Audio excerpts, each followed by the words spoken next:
Donc, on est ravis de vous retrouver pour ce nouveau webinaire. Donc, on avait proposé en partenariat avec le CAC, le collectif des associations citoyennes, de développer un cycle de webinaires qui s'appelle « Écrire collectivement le scénario de renforcement du monde associatif », qui fait référence à des travaux collectifs sur le monde associatif de demain, et notamment sur un livre collectif qui a été qui s'appelait « Quel monde associatif demain ?» tout simplement, et qui parlait à la fois des scénarios d'affaiblissement et des scénarios de renforcement de ce que va ou peut devenir le monde associatif, en prenant en considération un petit peu les dynamiques et les problématiques qu'on rencontre aujourd'hui. Donc, pour ce deuxième épisode, nous allons démarrer gentiment sur quelque chose de fort joyeux, la question de la marchandisation des associations. Donc, à la fois poser un petit peu un constat collectivement de ce que c'est que ce mouvement de marchandisation des associations, et puis travailler sur les pistes de démarchandisation et comment on peut faire face collectivement à ce mouvement de marchandisation. Donc, pour cet épisode, on est avec Marianne Langlais, qui est coordinatrice du collectif des associations citoyennes, mais également avec Frédéric Bildet, qui est président de l'ACEP Sud-Ouest et secrétaire de l'ACEP nationale. On aura le temps, les intervenants prendront le temps de présenter leur structure, évidemment, et de où ils parlent, parce que c'est fort important pour aussi comprendre la dynamique. Et puis avec Thomas Lowers, qui est administrateur du réseau national des maisons des associations, mais également directeur de la Maison des associations de Roubaix. Moi-même, je suis Léa Boirois, chargée de mission au RNMA. Petit point important, donc, vous êtes déjà 52, donc vos micros et vos caméras ne sont pas ouvertes, mais l'objectif, c'est d'avoir un temps d'échange vraiment. On se donne le temps sur ces webinaires. On est sur des cycles de webinaires de 2 heures à chaque fois.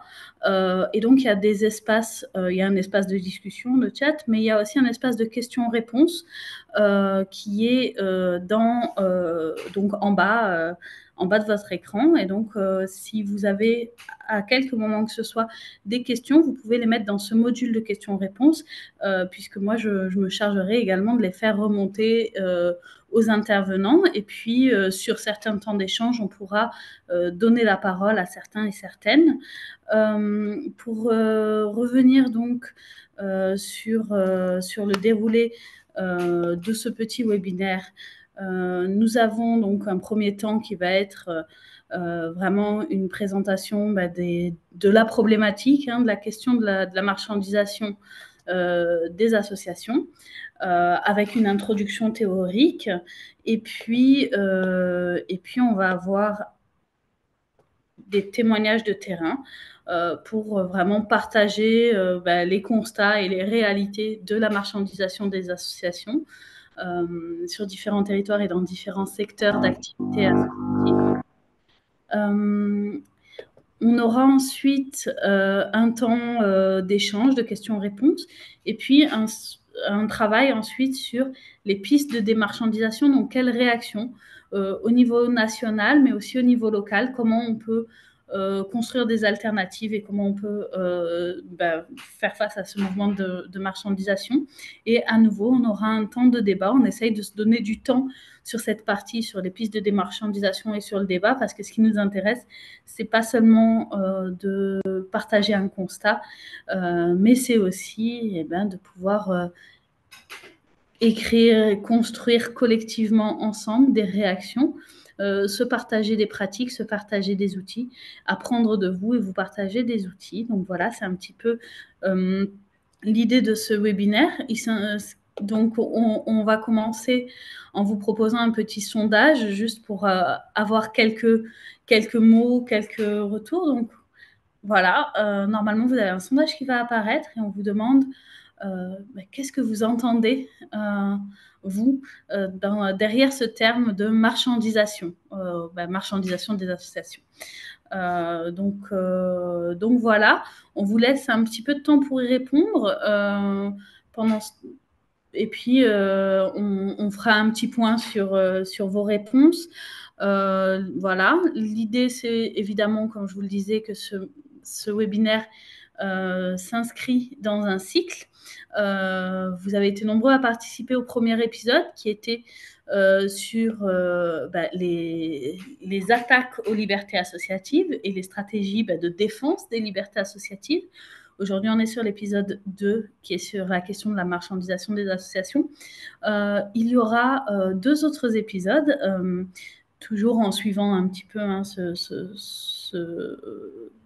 cette grille de lecture qu'on retrouve dans l'ouvrage collectif Quel monde associatif demain. L'épisode 3 portera sur la managérialisation. Managérialisation, c'est un mot sympa. Managérialisation des associations. Et puis l'épisode numéro 4 sera sur la question de l'instrumentalisation des associations. Voilà, on vous laisse répondre au sondage et puis je vais passer la main à la collègue, voilà, Marianne Ducac, c'est à toi. Merci beaucoup. Bonjour à toutes et tous. Donc moi, je suis Marianne Langlais. Alors pour un peu, je ne suis pas coordinatrice du collectif des associations citoyennes, je suis plutôt la coordinatrice de l'Observatoire citoyen de la marchandisation des associations, impulsé par le collectif des associations citoyennes et effectivement salarié du collectif des associations citoyennes. Ce collectif, il s'est créé en 2010 et il rassemble des acteurs associatifs de secteurs très divers. Et il représente un espace commun pour penser justement et comprendre ces vecteurs d'affaiblissement du monde associatif, mais aussi pour agir sur les vecteurs de son renforcement. Alors, qu'est-ce qu'on entend sous ce terme de vecteur d'affaiblissement? Pour nous, un de ces premiers vecteurs, c'est la transformation des modes de financement des associations, puisqu'on est passé d'une modalité de financement par de la subvention de fonctionnement à de plus en plus de commandes publiques. Et puis aussi, on voit on est passé aussi d'un recul des subventions de manière générale à une augmentation des parts des ressources marchandes dans les budgets associatifs. C'est ça que nous qualifions de processus de marchandisation, même si je vais y revenir plus longuement ensuite. Le deuxième vecteur d'affaiblissement, c'est la managérialisation des associations, c'est-à-dire l'entrée dans les associations de techniques de management issues de l'entreprise marchande, perçues comme seul management légitime, euh, et qui en fait, alors qu'il existe en fait d'autres formes d'organisation collective possibles et qu'on essaye de travailler collectivement à une communauté apprenante pour essayer de rendre plus visibles et plus lisibles ces formes d'organisation associative qui se développent dans plein d'associations.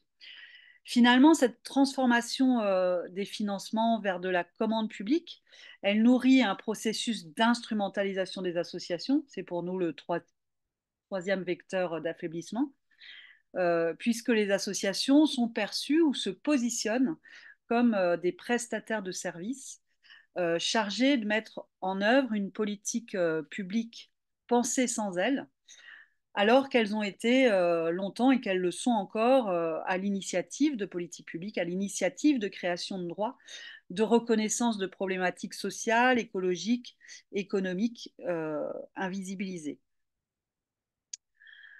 Ces trois vecteurs d'affaiblissement, ils amènent pour nous le quatrième grand vecteur d'affaiblissement actuel des associations, qui est la mise à mal des libertés associatives, voilà, répression des libertés associatives, qui montre bien qu'actuellement, le pouvoir voit d'un très mauvais œil les positionnements critiques émergents des associations ou remet en question la mission qui nous semble essentiel d'interpellation des associations. Le financement public est perçu aujourd'hui comme devant s'accompagner d'une soumission à la politique gouvernementale à l'œuvre. Et pour nous, cette mise à mal des libertés associatives, elle s'inscrit dans cette longue histoire de transformation du modèle de financement associatif. Puisqu'aujourd'hui, on ne trouve plus légitime que les associations perçues et positionnées comme prestataires de services aient une parole politique, critique, revendicatrice. Euh, et cette transformation du financement, c'est ce que nous qualifions de marchandisation des associations. Mais peut-être qu'avant de passer à la prochaine slide, peut-être qu'on regarde les résultats du petit sondage de début pour voir un peu ce qui en est ressorti. Alors là, je te laisse la Non. main, parce que moi, je ne vois rien du tout. Ouais. Je sais pas s'il y a- Alors normalement, j'ai partagé les résultats, mais peut-être en affichant les détails. Je ne sais pas si les gens les voient. Alors, si moi j'ai une fenêtre qui vient de s'ouvrir, je ne sais pas si vous la voyez. Alors, on voit la réponse, mais je ne vois pas la réponse de tout le monde. On voit juste le nombre de personnes qui ont répondu. D'accord. Résultat par répondant.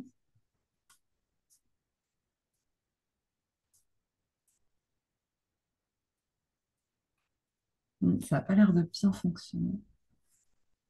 Peut-être qu'on reviendra plus tard alors.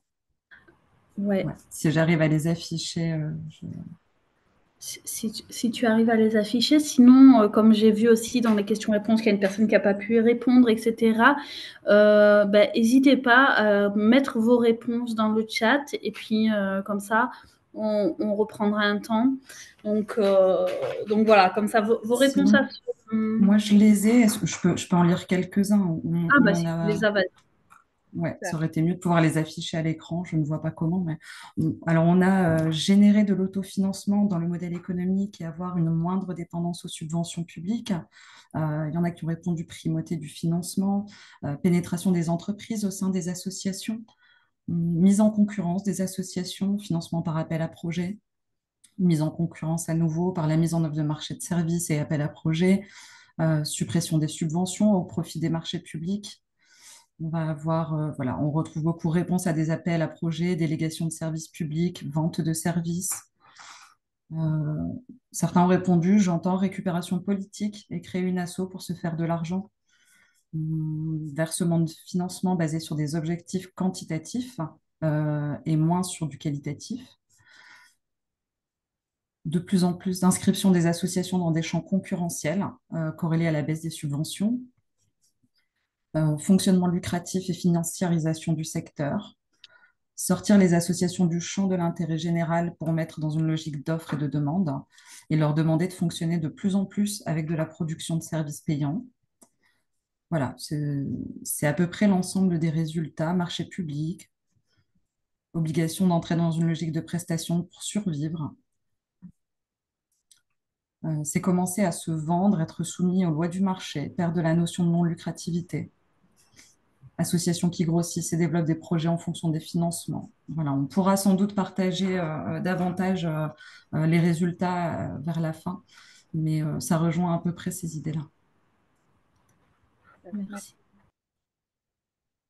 Euh, Donc, le collectif des associations citoyennes, il se constitue en 2010 pour lutter contre la marchandisation des associations, autour d'un groupe de travail aussi. Enfin, il crée alors un groupe de travail un peu spécifique sur cette question, et ce groupe de travail aboutit à la création en 2022 d'un observatoire citoyen de la marchandisation des associations, qui est porté par une vingtaine de réseaux associatifs et associations, et un conseil scientifique d'une quinzaine de chercheurs, chercheuses. Et on a sorti ce rapport en février 2023. On pourra vous mettre toutes les ressources à la fin du webinaire. Il est en ligne sur notre site. pour tenter de faire un état des lieux de ces processus de marchandisation et de financiarisation, et bien comprendre et cerner ce qu'on entendait sous ces termes. Alors, qu'est-ce qu'on entend justement sous ce terme de marchandisation? Pour nous, ce terme résulte finalement de deux tendances de fond qui transforment à la fois le financement des associations, mais aussi le regard porté sur leur rôle dans notre société. La première grande tendance, c'est l'arrivée, enfin le premier, oui, grande tendance, c'est l'arrivée dans les années 80 d'une nouvelle gestion publique, le New Public Management, qui introduit dans les services publics et par ricochet dans les associations la culture du résultat, de la performance, de l'évaluation quantitative et du management par objectif. Finalement, elle fait entrer dans les associations les outils de gestion du privé lucratif jugés plus efficients. Deuxième vecteur de cette marchandisation, c'est à cette nouvelle gestion publique s'ajoutent les règles de concurrence imposées par le marché unique européen, qui veut que seule une défaillance du marché peut justifier l'intervention de l'État dans les activités économiques, qu'elles soient portées par des entreprises ou par des associations. Finalement, le système européen impose comme règle générale le marché, où les associations sont considérées comme des entreprises et les subventions comme des aides d'État susceptibles de fausser le principe de libre concurrence. Finalement, des subventions peuvent rentrer dans des clauses d'exemption, mais c'est de l'exemption à la règle générale. Donc, en France, ces politiques qu'on peut qualifier de néolibérales, elles entraînent un recul de la subvention de fonctionnement au profit des appels à projets et appels d'offres, finalement au profit de la commande publique. Et ce mode de financement, il change le rapport des associations au pouvoir public, puisque la définition de la subvention précise bien que l'association doit être à l'origine de l'initiative et que les pouvoirs publics ne doivent pas en attendre de contrepartie ou de service au versement de la subvention. À l'inverse, la commande publique, et à plus forte raison les marchés publics, ils achètent un service, ils fixent un cadre dans lequel l'association doit s'inscrire.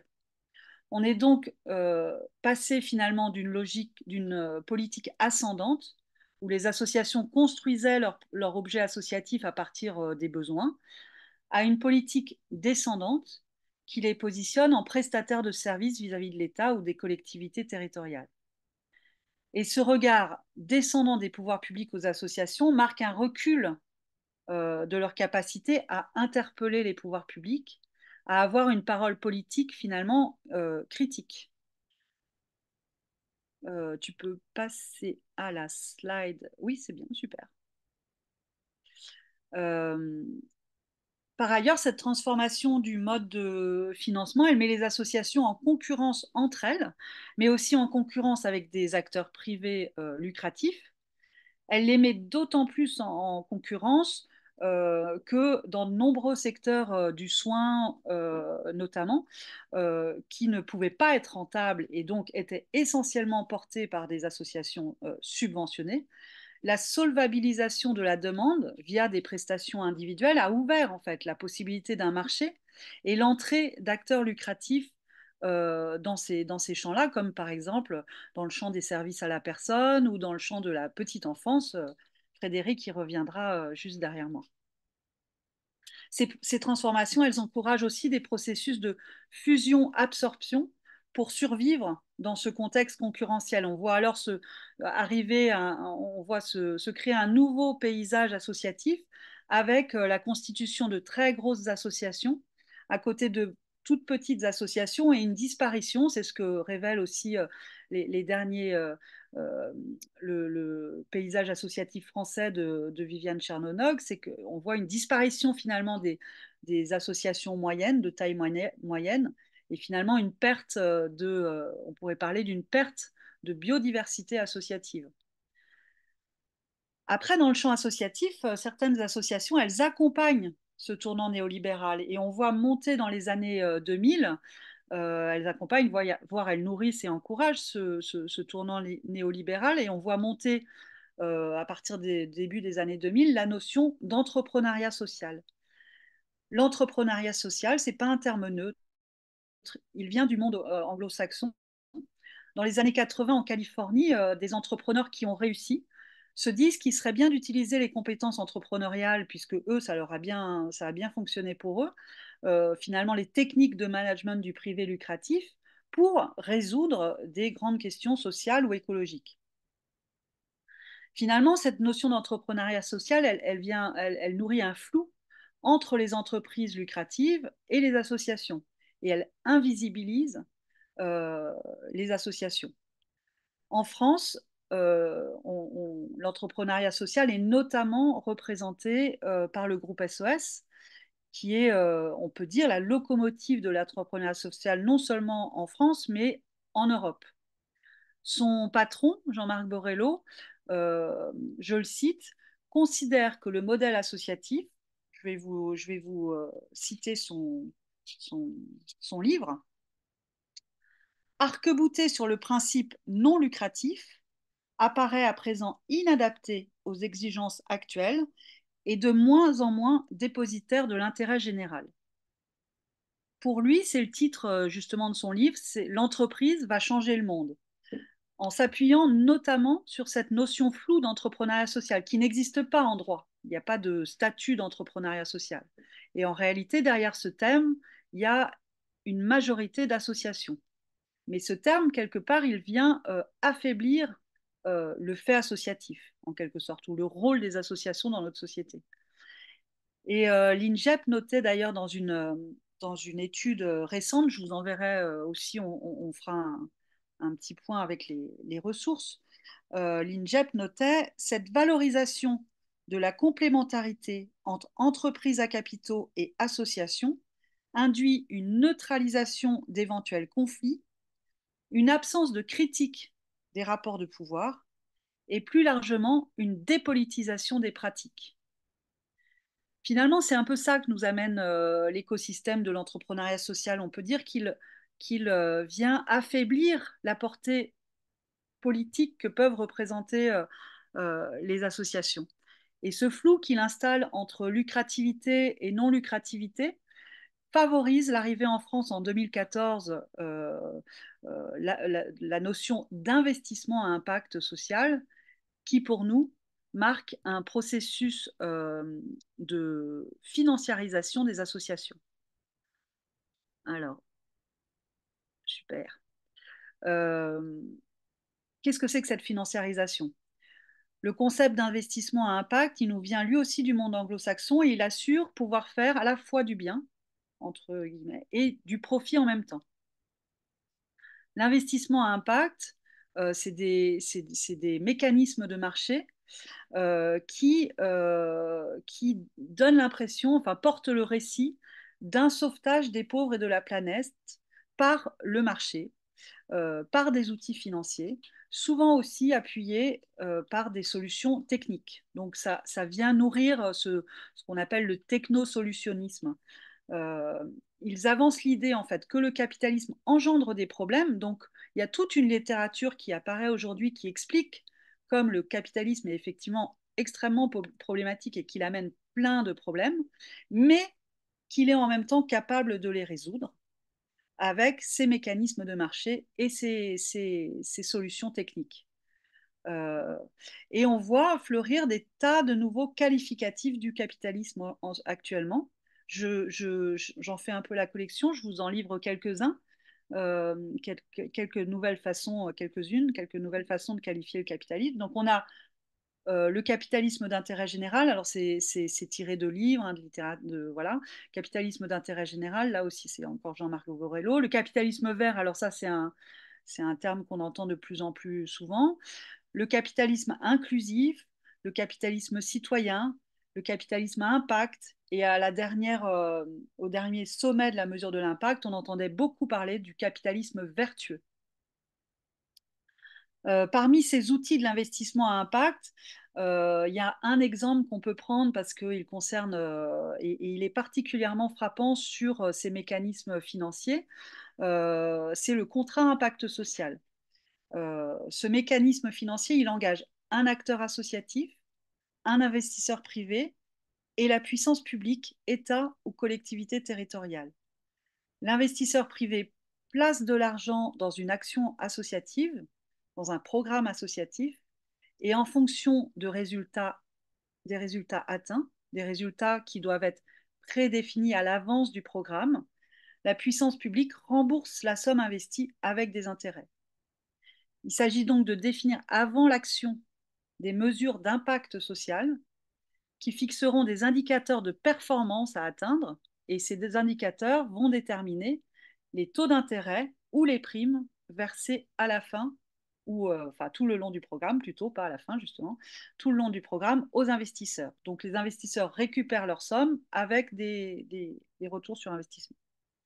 Ces contrats peuvent concerner tous les champs associatifs, l'action sociale, enfin, il y a pas mal d'exemples. On en trouve en protection de l'enfance, par exemple, en Loire-Atlantique et en Gironde. Il y a des relais familiaux qui visent à réduire le placement d'enfants. Et là, la diminution du placement d'enfants est l'indicateur de résultat prédéfini à l'avance de ce programme. Il faut qu'à la fin du programme, il y ait tant d'enfants qui ne soient pas placés pour qu'ils soient considérés comme réussis. C'est ça qui détermine ensuite le taux d'intérêt et les primes aux résultats. Dans ce rapport, vous trouverez un tableau qui recense tous les contrats actuellement en cours en France. Il n'y en a pas beaucoup, il en existe une trentaine. Ça peut sembler très peu, mais ils sont pour nous la face visible de l'iceberg de cette notion d'investissement à impact et écologique qui devient de plus en plus importante dans le monde et qui prend plein d'autres formes aussi. Euh, et finalement qui transforme, qui permet de remplacer la subvention par finalement de l'investissement et de transformer les actions associatives en produits financiers.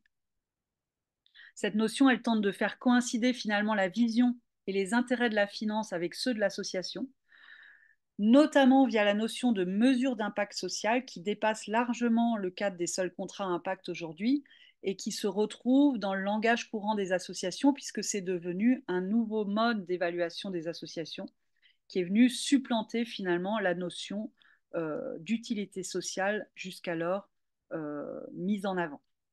Donc, je vais peut-être laisser maintenant la parole à... D'ailleurs, j'espère que je n'ai pas trop dépassé. Je vais laisser la parole à Frédéric, donc, qui va nous donner... euh, voilà, là, vous avez quelques ressources, mais on vous les enverra ou on mettra sur un lien. Euh, et je laisse la parole à Frédéric avant qu'on aille ensuite sur les pistes de démarchandisation possibles, parce qu'il en existe. Bonjour, merci de me donner la parole. Alors, on m'a demandé d'intervenir pour un peu illustrer cette question de la marchandisation dans un modèle qui est le modèle de la petite enfance.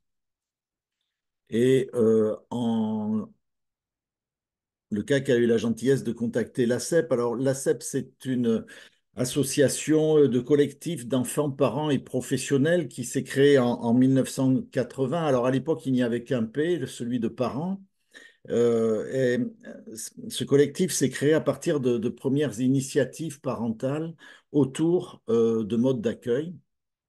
Donc, c'est là qu'a commencé à naître ce terme de crèche parentale sur un mode associatif dans lequel les parents étaient donc certes à l'initiative, mais aussi au cœur de la gouvernance de ces structures. Alors, dans un environnement qui n'était pas du tout légiféré à l'époque, on a parlé de crèches sauvages aussi à ce moment-là, mais tout ce qui mobilisait la démarche des parents était une inscription ou une démarche citoyenne dans la cité de prendre en charge ces besoins, en l'occurrence ces besoins de mode d'accueil. Petit à petit, l'ACEP forcément s'est développée sur un mode un petit peu de réseau et de maillage du territoire, puisque aujourd'hui, c'est 24 fédérations qui sont fédérées à l'ACEP et qui maillent l'ensemble du territoire français. Donc, en 1990, donc 10 ans après, le deuxième P s'est rajouté au premier, et ce deuxième P, c'est celui de professionnel, dans la mesure où, là aussi, ce modèle, disons, citoyen, est devenu aussi un modèle collaboratif où les parents et les professionnels se sont retrouvés autour de ce terme de co-construction, de coéducation, autour de l'enfant. Et ces associations, elles aussi, se sont organisées autour de valeurs qui sont les valeurs de solidarité, d'égalité d'accès, de citoyenneté, j'en ai parlé, de partage, d'engagement et aussi d'innovation, puisque on le voit bien, la diversité au niveau de la CEP en termes euh, de, de territoire, mais c'est aussi une diversité en termes de projets, c'est aussi une diversité en termes d'histoire, puisque là aussi, le côté ascendant, c'est-à-dire partir du besoin, partir du territoire et construire un projet. Donc aujourd'hui, la CEP, c'est environ 17 000 places d'accueil, 39 000 familles, 9 000 salariés, donc ce qui représente quand même significativement un point important dans ce maillage des modes d'accueil dont on va voir qu'effectivement, jusque dans les années 80-90, elle, elle n'était partagée qu'entre les structures publiques, majoritairement municipales, et l'arrivée des structures associatives. Donc, si on reprend rapidement l'histoire, je n'ai pas voulu repartir et refaire toute la préhistoire, mais en 1982, c'est, disons, la validation de ces modes d'accueil dits crèche parentale par une circulaire de Georgina Dufoy, à l'époque ministre de la Santé et de la Solidarité, et qui donne une visibilité, disons, légale de ces modes d'accueil, et où, là encore une fois, on commence à identifier des financements pour ces projets. Euh, les parents, forcément, prennent en charge intégralement ces projets associatifs. Et la démarche dont je parlais tout à l'heure, elle reste locale, elle reste collaborative et elle reste bien sûr désintéressée.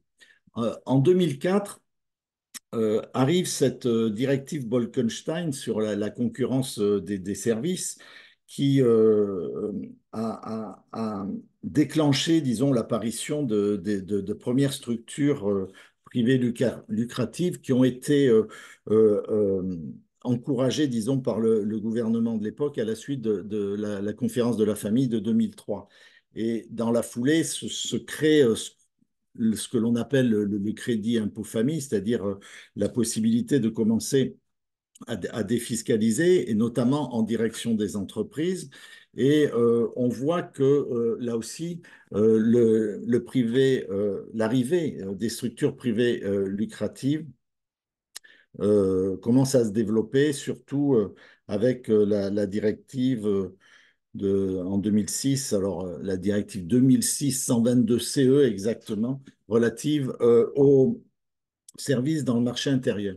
Donc on voit bien que à partir de là, et c'est renouvelé en 2010, où l'État français fait le choix de maintenir les services de la petite enfance dans le champ d'application de cette directive. Et donc, comme il était dit tout à l'heure, de soumettre les services petite enfance au droit européen de la concurrence. Donc c'est là que ce terme de concurrence commence à apparaître, et à partir en 2023, donc, à travers ce rapport de l'IGAS qui, comment dire, qui euh, est déclenché suite au décès d'un enfant dans une structure privée à Lyon, on voit bien que cette question de la marchandisation est mise en avant et commence justement à nous interpeller, disons, de façon beaucoup plus précise et beaucoup plus concrète. Euh, alors, la question de la petite enfance devenue un marché, oui, c'est un constat, c'est plusieurs constats que effectivement ces exigences économiques commencent à prendre le pas sur les considérations sociales et que les notions de rentabilité commencent à devenir prioritaires sur les démarches d'accompagnement et qui fait que petit à petit, euh, l'arrivée du secteur privé lucratif a transformé peu à peu notre secteur en marché. Et on voit apparaître de nouveaux langages de mise en concurrence, de rentabilité financière, et tous ces termes-là qui vont primer sur l'intérêt de l'enfant. On va voir, on en a parlé en introduction, Marianne, sur des fonds privés qui vont commencer à remplacer les aides publiques et qui vont là aussi risquer de mettre à l'écart les plus fragiles. Donc ce nouveau langage, j'en ai parlé, on commence à parler de taux d'activité, de coût de revient, de taux de remplissage, de ratio de présentéisme, d'optimisation, qui sont plus souvent mis en avant que les termes de bien-être de l'enfant, de bon développement, de sécurité de base, de socialisation, de soutien des parents, de lien social, bref, de se vivre ensemble. Et ce qui est d'autant plus compliqué, c'est que le discours politique devient aussi ambigu. C'est-à-dire, on commence à nous dire oui à la qualité, mais non à la revalorisation des financements. Et donc, là aussi, les attentes des financeurs vont être plus à aller identifier du côté quantitatif plutôt que du côté qualitatif. Alors tout ça nous amène à des questionnements qui sont effectivement cette notion de la place de l'associatif dans un secteur lucratif et où les fonds, disons, publics sont remplacés par des financements privés défiscalisés. Et donc, quelle place pour les valeurs de solidarité face à celles du marché? Quelle place accorder au réseau, au partenariat, quand on voit qu'aujourd'hui, vous pouvez ouvrir une crèche en kit, j'allais dire, et sans qu'il y ait d'histoire ou d'inscription locale, de maillage dans son apparition ou dans sa réflexion. Donc ça interroge sur cette question de la démarche citoyenne où effectivement on ne part plus du terrain, on ne part plus du besoin initial. C'est une commande, comme il a été dit tout à l'heure, plutôt descendante qui va faire que on va plutôt commander un service, acheter un service plutôt que le laisser émerger par la population et par les citoyens. Donc ce modèle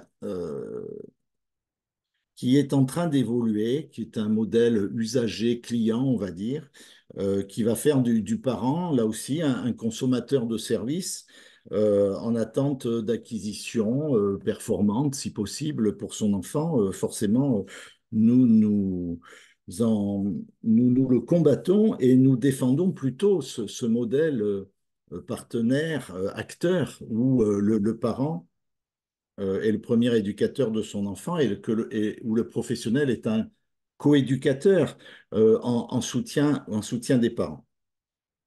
Alors, il était évoqué tout à l'heure cette question de facturation. Alors, forcément, euh, nos associations exercent une activité économique puisque elles facturent une prestation, les parents paient une quote-part des frais d'accueil, les associations paient leurs fournisseurs. Donc on est dans une démarche économique, de même qu'il n'est pas interdit aux associations de faire des bénéfices. On appelle ça des excédents, mais c'est plutôt même conseillé si on veut que les associations se développent et puissent être pérennes. Mais ce qui fait la différence, c'est que effectivement, pour les associations, l'excédent, ce n'est pas un objectif, c'est un moyen. Et par rapport à cette question du réinvestissement des financements dans le projet, dans le service, il en va là aussi de cette interrogation. Euh, alors forcément, à partir de là, les associations, elles restent garantes de ce lien social, de ces emplois de proximité, sur le côté non délocalisable, disons, puisque on voit bien que cette inscription de proximité au plus près permet aussi une pertinence, disons, dans la réponse et où les financements qui, là aussi, sont alloués aux associations restent au niveau local, puisque les fonds reçus vont être exclusivement destinés à la prise en charge et ne vont pas être réorientés soit vers des actionnaires et donc forcément ne vont pas s'éloigner des familles et des territoires. Donc, je reviendrai pas aussi sur la question de la bonne utilisation des fonds publics, parce que les associations, elles sont quand même, elles sont garantes de cette bonne utilisation de ces fonds. Elles savent que l'argent est rare et qu'il doit être bien utilisé. Mais cette question du rapport financier, disons, dans les modes d'accueil, euh, enfin, nous amène à repérer un certain risque de pervertisation du modèle associatif. Alors, certaines associations risquent de se détourner de leur but initial pour se concentrer sur des objectifs plutôt de survie ou de développement. On voit bien que, tout à l'heure, ça a été aussi dit, les associations grossissent, elles sont amenées à se développer. Alors, souvent, pour une raison de mutualisation. Mais attention à ce qu'elles ne soient pas absorbées par d'autres associations qui elles-mêmes seraient dans une démarche sous couvert de statut associatif, de se créer pour devenir des structures de plus en plus gestionnaires. On voit bien, bon, il a été cité le groupe SOS, mais souvent dans ces plaquettes, on voit j'ai regardé un petit peu par curiosité. Alors, on a un langage qui est assez adapté. Je vois marqué promotion de la mixité sociale, égalité filles-garçons, respect de la différence, mise en place des dispositifs à un public spécifique, action de soutien à la parentalité. Bon, il y a tout un tas de projets qui sont tout à fait intéressants, mais quand on commence à aller un peu plus loin, on voit marqué dispose d'un savoir-faire éprouvé dans la reprise d'établissements existants, refonte de l'organisation, mobilisation et motivation des équipes. Bon. Et puis, à un moment, toujours pareil dans ces présentations, le masque tombe puisqu'il est marqué que plusieurs niveaux d'engagement sont envisageables à court ou moyen terme, pouvant aller d'un simple mandat de gestion jusqu'au transfert complet de la gestion de l'établissement vers notre association. Donc on voit bien que il y a sous couvert de ce montage associatif euh,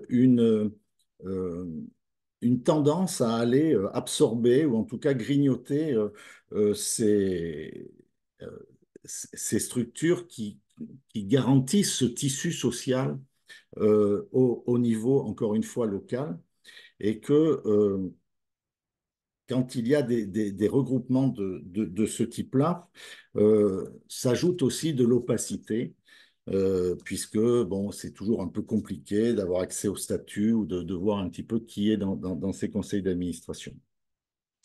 Alors, à côté de ces groupes associatifs qui, là aussi, se créent et grossissent, ben forcément, il y a des groupes privés, maintenant non associatifs, donc qui sont à but lucratif, mais qui vont elles-mêmes être amenées à créer des associations pour masquer un peu leur identité ou rassurer, par exemple, une municipalité qui préférerait confier, par exemple, une DSP à une association plutôt que directement à un groupe privé. Bon, ça a été clairement expliqué lors de la commission d'enquête parlementaire où des grands groupes privés ont été interrogés, où il est effectivement clairement exprimé de leur part qu'effectivement, ils ont des associations qui sont créées par leur groupe pour justement rassurer une municipalité qui ne voudrait pas trop s'engager dans une démarche commerciale.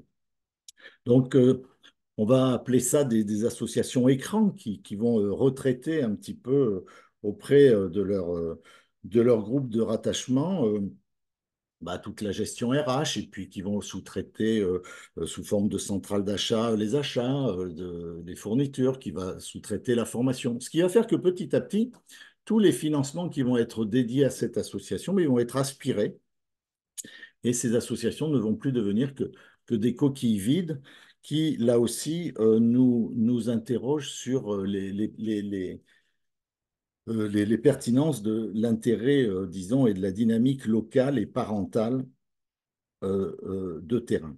Alors tout ça, forcément, vous allez voir aussi des groupes ces groupes vont créer des SCI, hein, des sociétés civiles immobilières qui vont acheter des immeubles et puis qui vont les louer à leur structure ou à leurs associations et qui vont là aussi dire oui, oui, mais nos projets ou nos établissements, nous sommes locataires, sauf que derrière ces locations, on retrouvera les mêmes sociétés privées qui, là aussi, vont monter les SCI. Donc, on voit bien qu'il y a une aspiration de tous ces financements publics qui ne sont pas réinvestis et réinjectés directement dans le quotidien et dans les politiques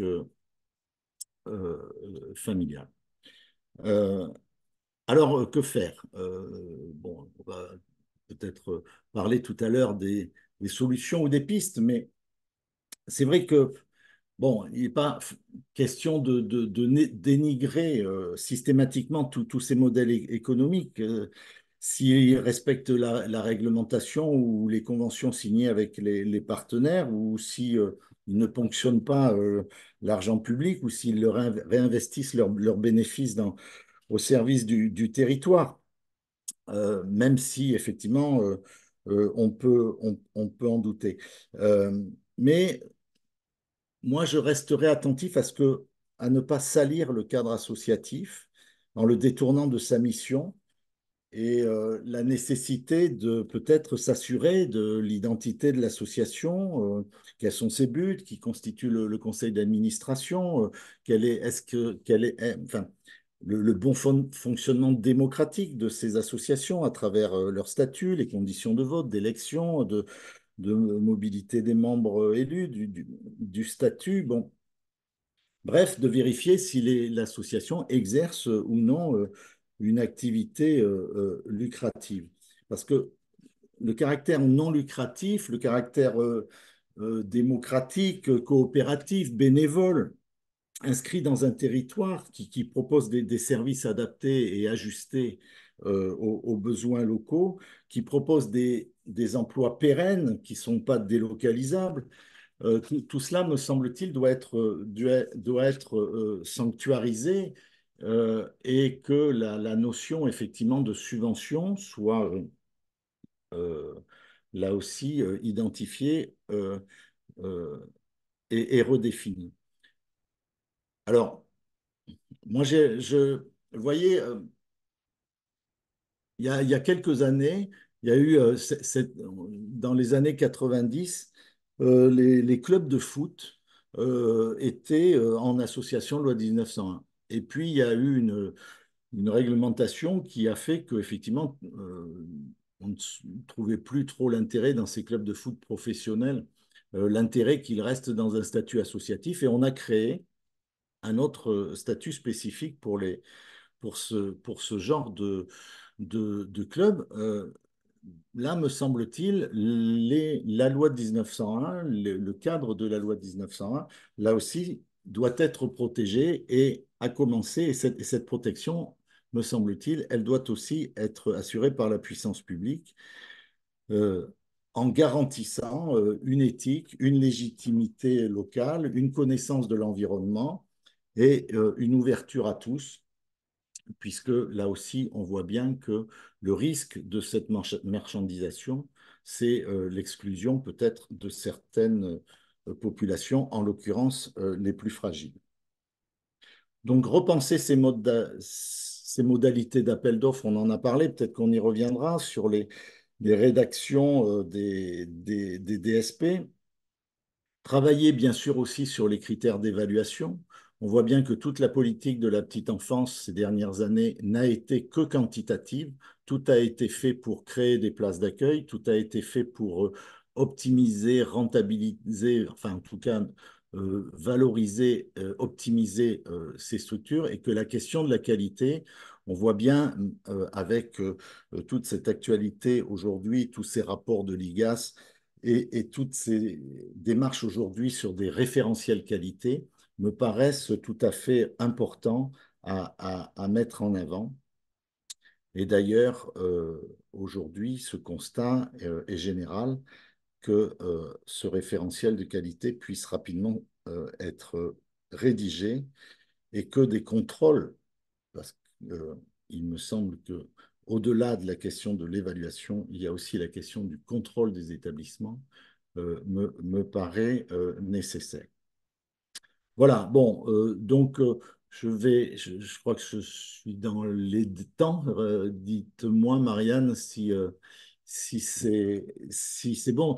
Juste en conclusion, euh, je dirais qu'il est nécessaire de remettre au cœur du dispositif la personne, non pas sa valeur marchande, mais sa valeur humaine, c'est-à-dire que on insiste et revalorise à travers nos projets et à travers nos engagements euh, cette, euh, euh, cette notion euh, de proximité, de singularité, de prise en charge euh, de l'enfant qui n'est pas euh, euh, un objet marchand, et de continuer à défendre cette notion de non-marchandisation des modes d'accueil.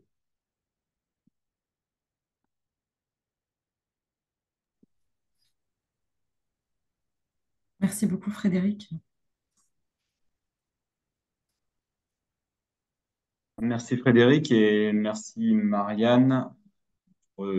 C'est d'une part l'introduction un peu sur le plan contextuel et conceptuel réalisée par Marianne, et cette illustration très concrète d'un point de vue sectoriel par Frédéric. L'avantage de passer en troisième position, c'est que l'essentiel du décor a été planté, donc c'est plutôt confortable. À titre personnel, je représente du coup le RNMA. Je fais moi-même partie d'une maison des associations qui est sous statut associatif. Le premier point d'alerte, évidemment, que je vais mentionner, c'est qu'on a de moins en moins de MDA sous statut associatif au sein de notre réseau, ce qui est déjà aussi parlant. Et nous sommes nous-mêmes confrontés aujourd'hui, alors qu'on apporte des missions d'accompagnement et de formation des structures associatives sur les territoires, on est confronté à des consultants qui eux-mêmes pratiquent ces missions-là, sauf que nous sommes accessibles et gratuits, eux tarifent leurs prestations. Donc, ça entraîne forcément un renouvellement de la conception de nos propres métiers. Alors, je vais préciser tout de suite, je n'ai rien contre les élus, locaux ou nationaux. Il y en a sans doute de très bons parmi les 550 000 personnes qui sont élues en France. Il y a 35 000 communes, 8 600 intercos, une centaine de départements et 13 régions. Donc, parmi ces gens-là, j'imagine que certains se posent encore des questions et ont encore une conception idéologique du rapport aux politiques et à la citoyenneté. Donc voilà, je ne suis pas anti-élu à la base. Mais force est de constater sur le plan local que depuis quelques années, on a eu un changement radical dans la sociologie des élus. Peut-être qu'on peut remonter à 2014. Je pense que le mandat Hollande de 2012 laissait encore place au tout début du mandat à l'idée qu'on pouvait faire autrement de la politique. En 2014, il y a eu un raz-de-marée.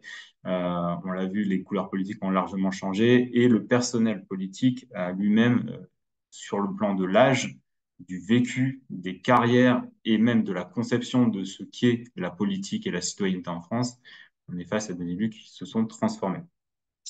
Tout ça pour dire qu'aujourd'hui, je ne suis même pas certain que les personnes qui sont à la tête des municipalités ou d'autres collectivités territoriales se posent encore la question de l'idéologie. Et Marianne l'a bien rappelé, dans les années 90-2000, on était sur un format où le New Public Management apparaissait et il y avait encore des contre-propositions. À titre personnel, je ne peux que constater qu'aujourd'hui, la question ne se pose presque plus chez certains élus et dans certaines collectivités et dans la manière de manager ces collectivités. Euh, la question ne se pose plus, donc du coup, on ne voit pas qu'il y a des contre-propositions possibles et donc le monde marchand est devenu une forme de, on va dire, d'évidence. Et donc le rapport aux associations qu'ont ces élus ou les directeurs de services locaux est lui-même pris à travers le prisme, sans se poser la question de y a-t-il une alternative. Donc forcément, aujourd'hui, la première base pour moi, ce serait de se dire, si on veut sortir de ce cadre-là, il faut reconscientiser le personnel politique et les assos ont un vrai travail à faire et les réseaux associatifs ont un vrai travail à faire pour convaincre ces élus et ces directeurs de services qui sont à la tête des politiques publiques locales que l'on pourra faire autrement. La subvention est devenue minoritaire, on l'a évoqué. Ça veut dire que le dialogue et le partenariat n'est plus un cadre de pensée majoritaire dans la façon de construire de la politique publique locale. On est en dehors d'une relation de confiance, donc on met à mal les libertés associatives. On ne prend plus le monde associatif comme une alerte citoyenne, comme un radar du territoire qui peut alerter sur les besoins de la population et proposer des initiatives pour le développement de ces territoires. On est bien sur une vision gestionnaire par les coûts et donc forcément une association n'est plus vue comme un partenaire mais comme un coût à gérer dans le budget global de la collectivité. Les assos n'ont pas beaucoup d'alternatives. Soit elles acceptent ce cadre, soit elles sont contre. Ou alors elles sont contraintes de l'accepter et forcément elles se managérialisent. Donc là, on reboot par rapport aux différents ces webinaires qui vont avoir lieu par la suite. Forcément, si on passe sur ce format-là où la subvention n'est plus le cadre majoritaire, on met en péril la sécurité financière, puisque chaque année, il faudra aller marchander, si possible en solo, parce que pour les collectivités territoriales, c'est beaucoup plus facile de le faire comme ça. Donc, mise en danger du modèle économique d'une association, d'un pan entier d'un secteur d'activité publique, un secteur de politique publique. Et derrière, les réponses risquent de ne pas pouvoir être efficaces si on y va en séparé. Donc, je vais rejoindre ce que disait Frédéric dans sa conclusion, à savoir que l'ambition première que l'on doit avoir, c'est de remuscler les partenariats, au moins en tant que réseau associatif, de se dire qu'il faut pouvoir proposer collectivement des alternatives et d'être convaincant. Donc, je redirai ce que je disais au départ. Repartons sur de l'idéologie, proposons un autre cadre d'analyse du monde qui nous entoure, parce que sans cela, on n'arrivera pas à faire évoluer la façon de penser les politiques publiques locales. Alors, je parle politique publique locale, mais évidemment, sur le plan sectoriel, ça s'applique. On l'a vu à travers la prise de parole de Frédéric. Donc, en disant tout ça, je suis déjà dans la deuxième partie du webinaire, à savoir qu'on va chercher les propositions à formuler pour éventuellement créer des alternatives dans les quelques années qui viennent, le plus rapidement possible, parce que l'on constate là que ça va très très vite. En une décennie, le schéma global, le modèle socio-économique des associations a complètement été bouleversé. Il est plus que temps de réagir. Donc Marianne, je te repasse la main pour partir sur les pistes de proposition. Peut-être avant, on avait imaginé un temps de questions-réponses pour des éclaircissements, à moins que je me trompe. Tout à fait. Il y avait une question qui était de la part de Jean-Baptiste Jobard, qui disait que la présentation de la CEP était fort intéressante, passionnante. Dans les évaluations présentées, ça donne envie de connaître le rôle de la CAF. Est-ce que la CAF était un frein ou un accélérateur dans ce processus de marchandisation? Frédéric, je te laisse répondre. Alors, la CAF ne va pas faire de différence dans l'attribution de ces financements dès lors que le gestionnaire va appliquer, par exemple, des barèmes de facturation en fonction des revenus, par exemple, des familles. Euh, mais il va y avoir aussi, à côté de ça, d'autres modes de financement. Tout à l'heure, j'ai parlé du CIFAM, du crédit impôt famille, qui en fait est un moyen pour les entreprises de réinjecter de l'argent dans des modes d'accueil, alors soit en créant ses propres structures, soit en achetant ce qu'on appelle des berceaux au sein de structures privées.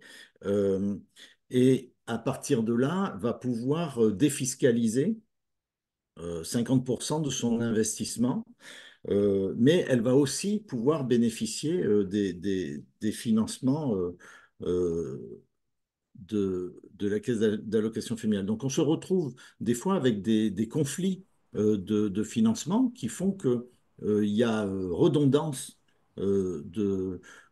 entre les fonds privés défiscalisés et les fonds publics à caisse d'allocation familiale qui va payer un acte, c'est-à-dire une prestation sur un service rendu, qui là peut aussi interroger et qui génère de façon mécanique donc des excédents chez les structures privées.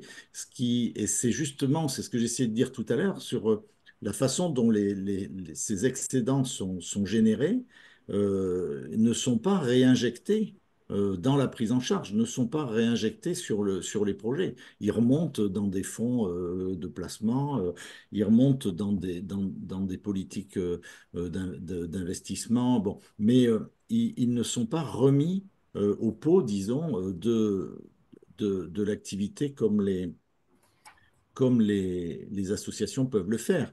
Alors, il y a des questionnements, parce que je ne vais pas rentrer dans le détail, parce qu'il n'y a pas uniquement, il y a plusieurs modes de financement des modes d'accueil, selon que vous êtes en micro-crèche, sur un mode PAGE, c'est-à-dire prestation d'accueil du jeune enfant, ou si vous êtes sur un mode PSU, prestation de service unique.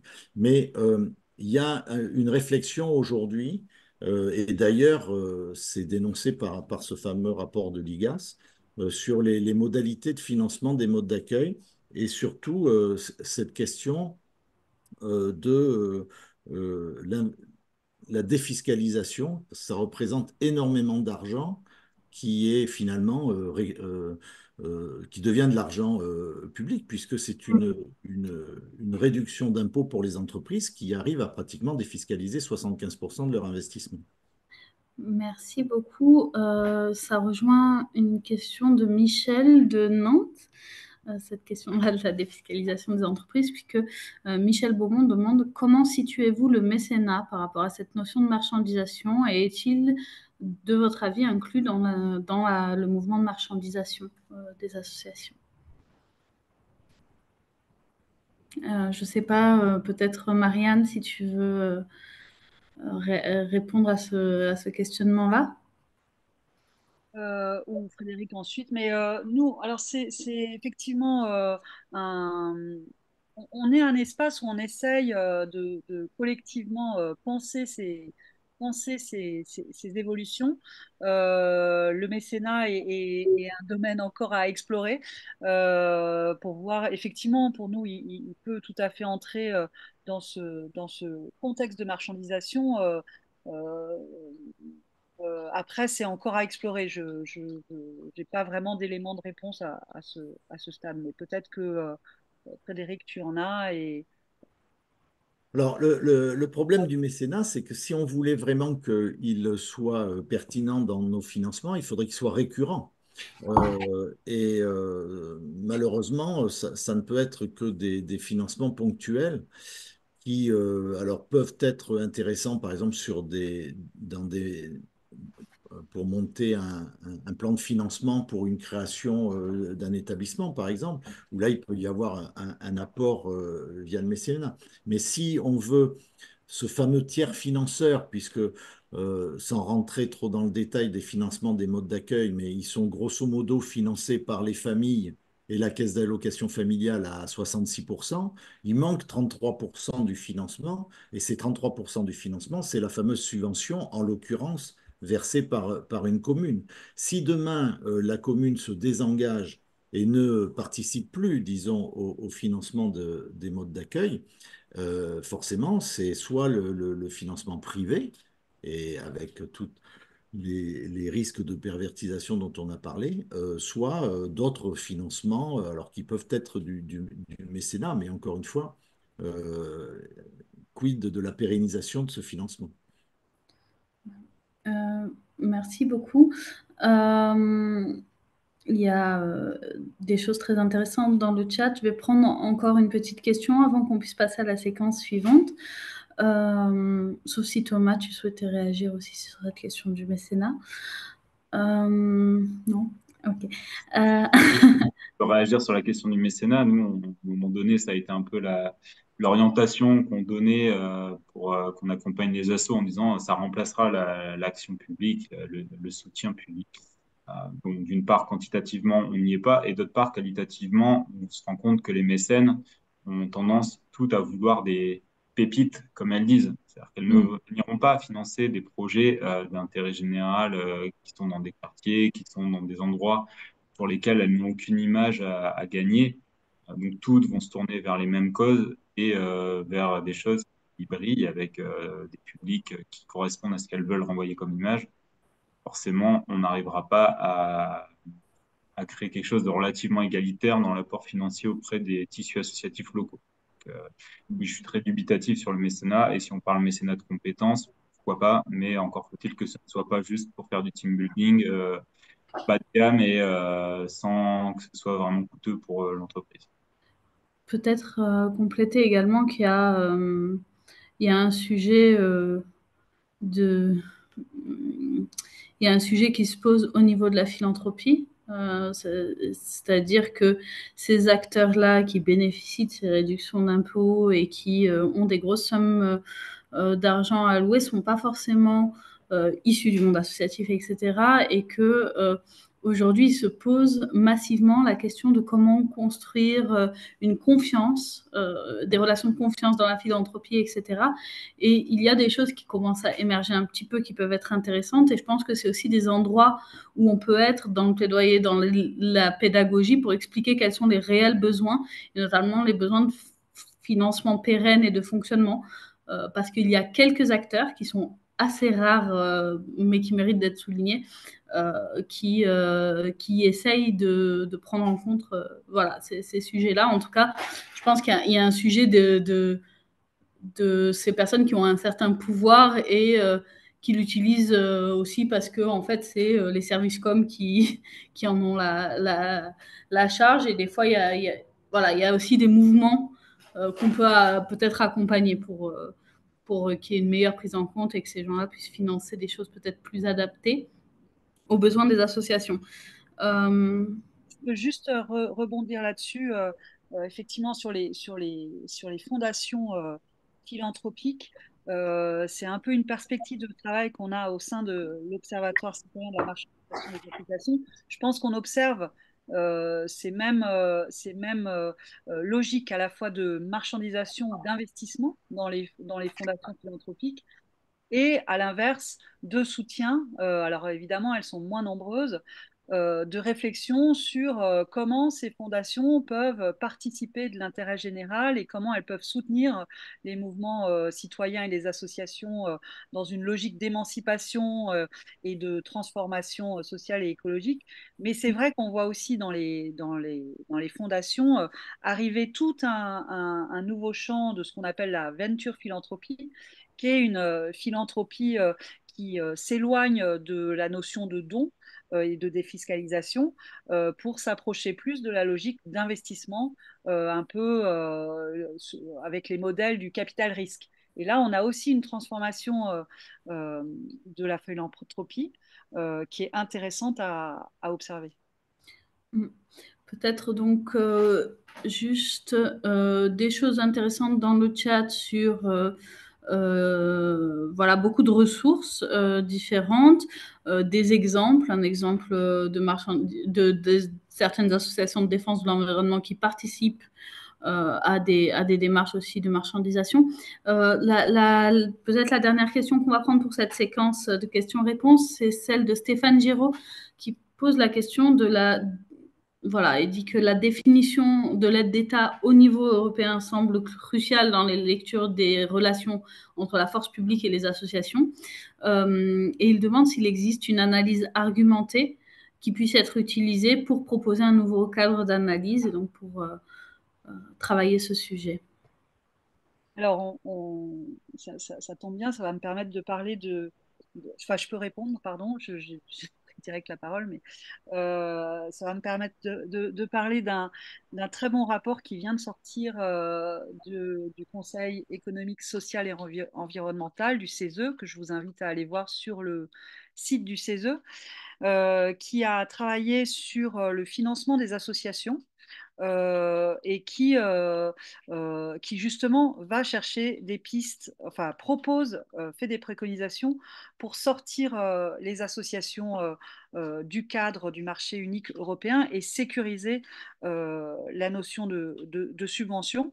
Donc je ne vais pas rentrer dans les détails techniques là, mais tout est dans ce rapport. Et ce rapport propose également de consolider la définition de la subvention et en faire le mode de financement principal des associations en le sortant justement du cadre de concurrentiel européen. Merci beaucoup. Est-ce que les autres, vous vouliez réagir à ces sujets-là? J'ai mis un lien vers le site du CESE. Sinon, on peut passer sur peut-être le travail autour des pistes de démarchandisation.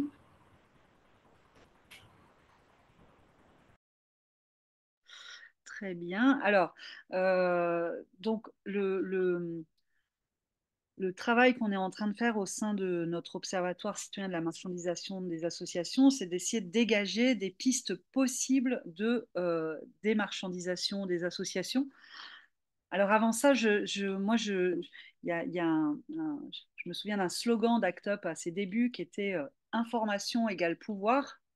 Et il me semble que un des éléments quand même essentiels à une reprise un peu de pouvoir sur ces logiques qui nous traversent, ces logiques de marché qui nous traversent, c'est quand même voilà, d'avoir cette information, ce décryptage, cette prise de conscience collective qui nous permet déjà de comprendre ce qui nous arrive nous-mêmes, parce que ça traverse toutes nos associations. Et donc, comment on peut ensuite, en ayant conscience de ces facteurs et de d'où ils viennent et quelles sont leurs histoires et sur quelle base idéologique ils sont appuyés, comment on peut y faire face. Et je pense que ça, c'est une première étape quand même assez importante. Nous, face à ce phénomène de marchandisation, ce qu'on essaye de penser, c'est qu'il faut redonner du pouvoir politique à la notion de subvention de fonctionnement. Parce qu'il nous semble légitime et même indispensable que une partie de l'impôt, qui est notre argent collectif, participe au financement des associations qui contribuent à l'intérêt général.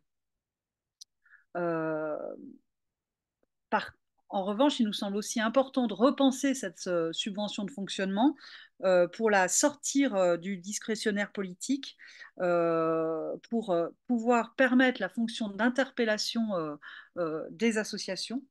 Et donc, dans ce cadre-là, on est allé explorer différentes pistes possibles. La première de ces pistes, c'est ce qui est porté par la sécurité sociale, le projet de sécurité sociale de l'alimentation, qui est un projet qui émerge depuis une dizaine d'années, on va dire, et aujourd'hui, il existe un collectif national de la sécurité sociale de l'alimentation qui veut finalement étendre le principe de la sécurité sociale tel qu'il a été pensé après-guerre à l'alimentation. En la faisant sortir finalement des principes de marché on retrouve là des notions d'économie redistributive et qui repensent des modes de répartition de l'argent public. Je ne sais pas si on vous mettra aussi des éléments d'explication dans le chat. On trouve des choses sur notre site de l'Observatoire citoyen de la marchandisation des associations, puisqu'on a fait une séance un peu de décryptage de ce qui est cette sécurité sociale de l'alimentation, qui donc s'appuie sur trois principes. Le premier principe, c'est un accès universel à ce droit à l'alimentation, des caisses locales qui conventionnent des produits et des lieux où on pourra aller trouver ces produits d'alimentation qui seront accessibles via une allocation de 150 € par personne et par mois pour aller acheter des produits de consommation de qualité locale. Ça soutient aussi l'agriculture paysanne. C'est des modalités en fait qui nous permettent de repenser des modèles de redistribution d'argent public qui soient hors des modèles actuels. Donc on pourrait imaginer une sécurité sociale des associations. On est allé également voir le modèle belge de financement de l'éducation permanente, où il existe un décret qui garantit le financement de ces associations de manière pérenne et dans le temps long, avec une nécessité d'auto-évaluation des associations.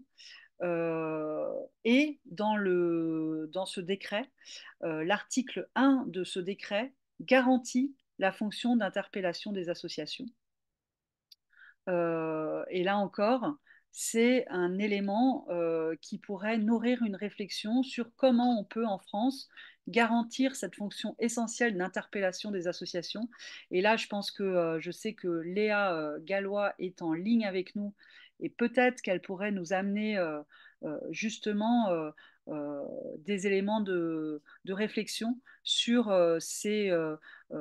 les possibles façons de garantir cette fonction d'interpellation des associations en France, en s'appuyant notamment sur la co-construction avec des collectivités territoriales, comment les relations entre associations et collectivités territoriales peuvent parfois s'aborder dans une logique de co-construction et permettre cette fonction d'interpellation des associations. Je ne sais pas si Léa, tu peux... Oui, oui, je suis là. Bonjour à tous et à toutes.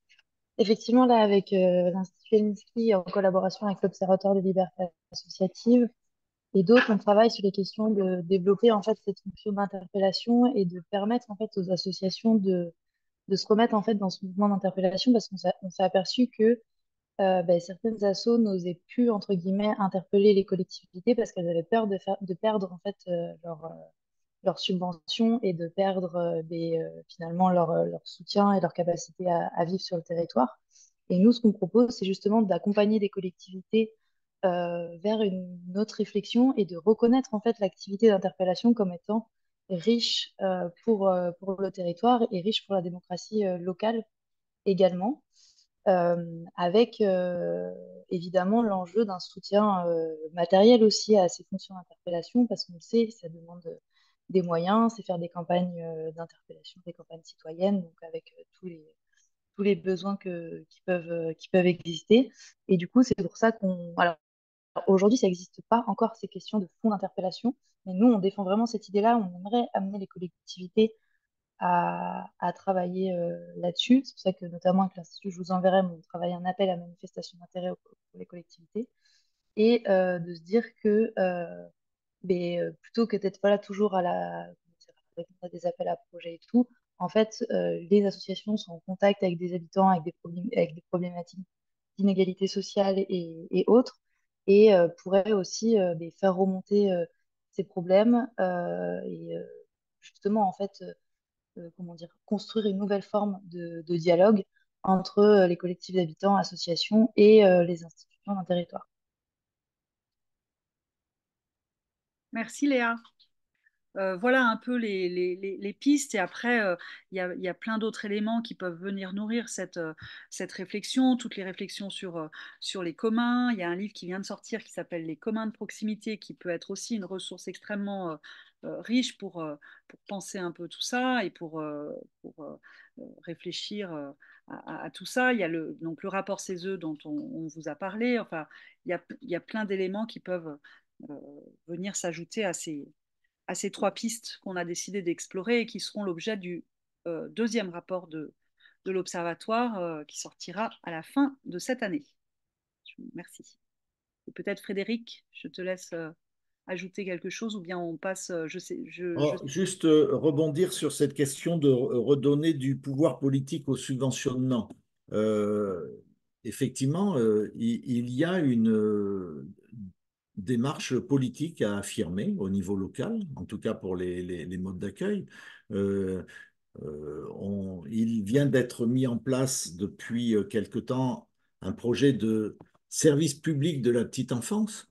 Ce service public de la petite enfance, il va nécessiter effectivement des engagements politiques. Il va aussi nécessiter des financements, mais peut-être arrêter de ne voir qu'une vision quantitative de création absolument de places et de pouvoir déjà stabiliser l'existant, faire en sorte que les accueils qui se font sur les structures existantes soient de qualité. On connaît les problèmes de recrutement et les difficultés de mobilisation des professionnels autour des projets de petite enfance, mais dénoncer aussi le caractère des fois un peu abusif de ces financements privés qui deviennent finalement des financements publics par le biais de la défiscalisation.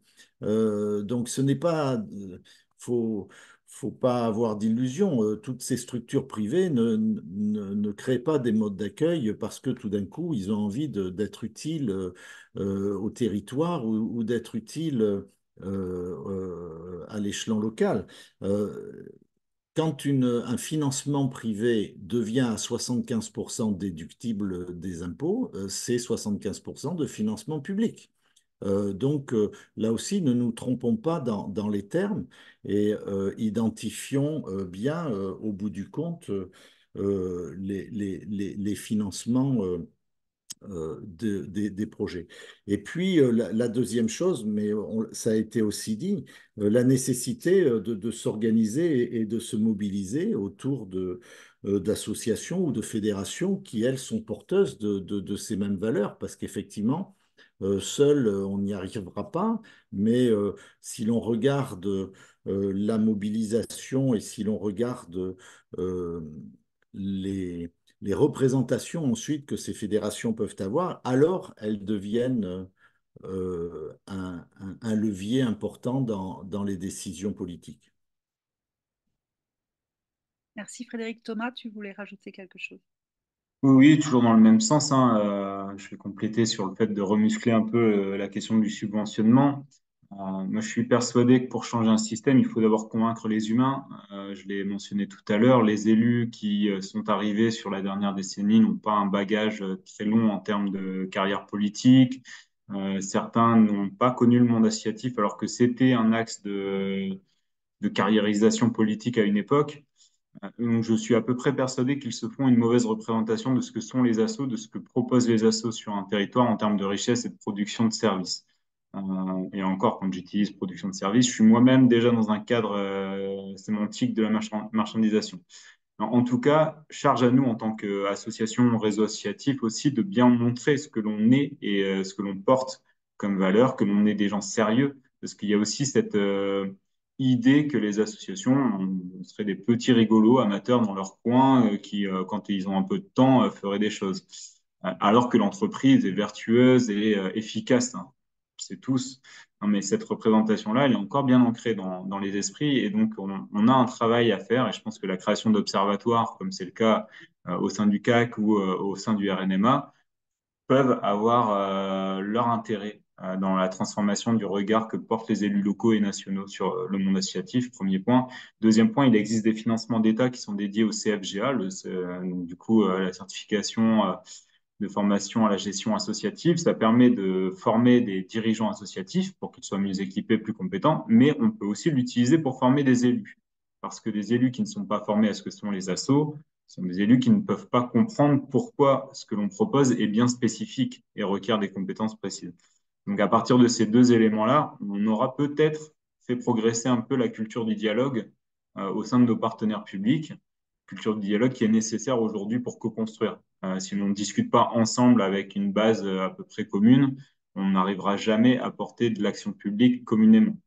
À partir de là, peut-être qu'on aura fait un nouveau pas en avant. Ce qui est dommage, c'est que l'éducation populaire portait ça dans son ADN. Aujourd'hui, ça passe pour une vieillerie un peu passéiste, alors que les bases d'une co-construction de l'action publique étaient présentes dès le départ et qu'on a eu une époque où les élus locaux étaient sans doute à l'écoute de ce fonctionnement-là. Revenons à ce qui existait et qui marchait bien auparavant. En tout cas, nous pouvons faire la promotion de ce système. Donc voilà, convaincre et conscientiser les humains pour parvenir à transformer peut-être un peu le contexte actuel. Merci Thomas, je vous repasse la main, Léa, Marie, sur les questions. Peut-être on passe au débat, je ne sais pas. Alors, a priori, pour l'instant, il n'y a pas de questions, mais plutôt des remarques dans le chat. Voilà, on avait Sandra Guillemin qui nous épare qu'à la ville de Strasbourg, des élus préconisent la mise en place de CPO. Voilà, on a des petites remontées un petit peu d'expérience, mais pas forcément de questions.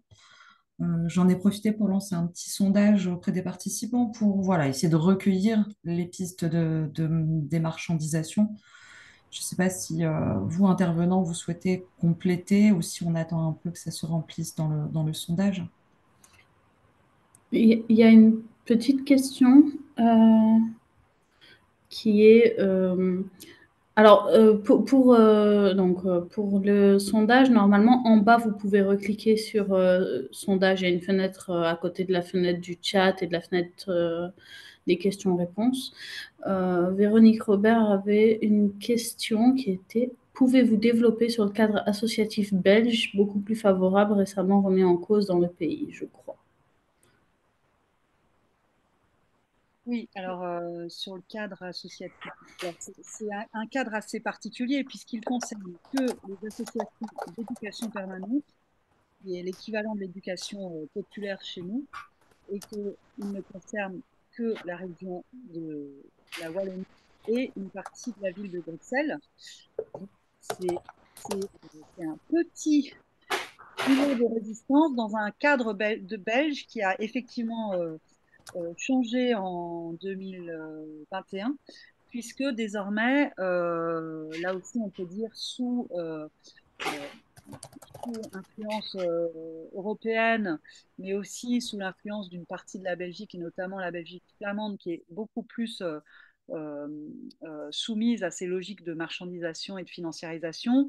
Et les associations sont rentrées dans le code des sociétés. Donc en fait, elles ont été, on va dire, mises sur le même plan que les entreprises. Donc on voit en Belgique justement un phénomène de floutage entre la différence entre association et entreprise.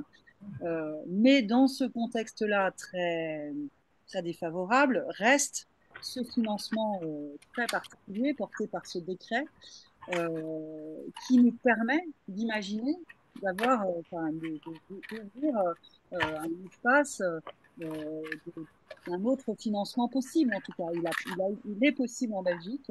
Il a été porté aussi politiquement. Et donc, et d'ailleurs, il a été revu, ce décret, et l'aspect auto-évaluation qui permet aussi de penser autre chose que l'évaluation par la mesure de l'impact, qui pour nous est une évaluation qui, encourage le processus de financiarisation des associations. Donc en Belgique, ce décret plaide pour un processus de auto-évaluation Euh, donc ça, c'est rentré dans le décret depuis 2018. Donc ce décret est en mouvement, en travail. Euh, et il nous semble que ça peut nous aider à penser, encore une fois, des manières peut-être de porter politiquement ce qu'on appelle au CAC un sorte de socle de sérénité qui nous permettrait de ne pas être tout le temps dans ce processus d'appel à projet parce que la notion de projet est aussi un phénomène qu'il faut réinterroger, hein, parce que projet après projet, on en perd la raison d'être de l'association. On n'est plus, comme disait euh, quelqu'un, Maël Pousset du MRJC, on n'est plus financé pour ce que l'on est, mais on est financé pour ce que l'on fait, et ça change fondamentalement les choses. Donc voilà, donc pour nous, c'est une des pistes possibles. Je ne sais pas si j'ai répondu à la question. Merci en tout cas, Marianne. En tout cas, il y a des éléments aussi d'approfondissement, si vous le voulez, sur notre site de l'Observatoire citoyen de la marchandisation des associations. Merci. Il y a également une autre question de Juliette qui nous indique que la question des agréments n'a pas forcément été abordée. Est-ce que c'est un élément auquel on pourrait répondre? C'est-à-dire, est-ce qu'elle peut développer en prenant la parole? Peut-être.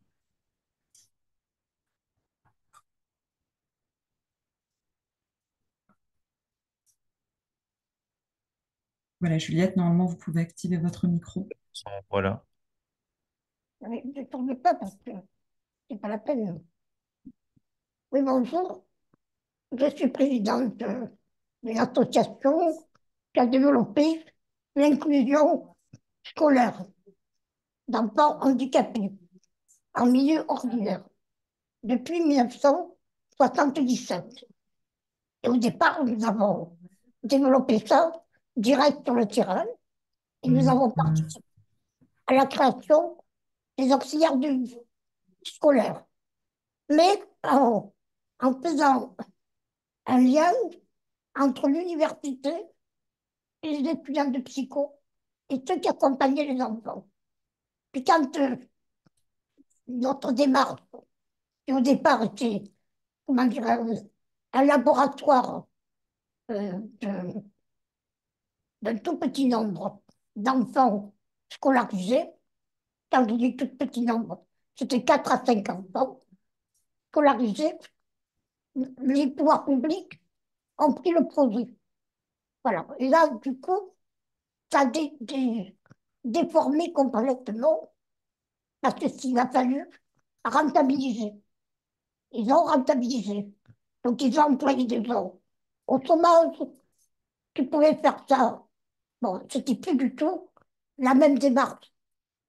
Et les agréments qui sont arrivés à ce moment-là ont été sur notre type de base. Voilà. Nous, on a commencé par contacter une institutrice, emmener l'enfant, commencer à travailler avec cet enfant dans la classe, et ensuite, on avertissait l'académie. Là maintenant, il faut avoir l'agrément, il faut faire le projet à l'avance, et quand on arrive à obtenir l'année scolaire, et plus que commencer.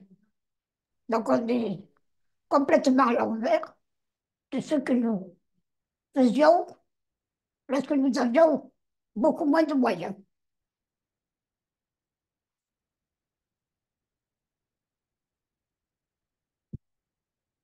Les agréments ont, ont perdu, Merci, ont fait Juliette.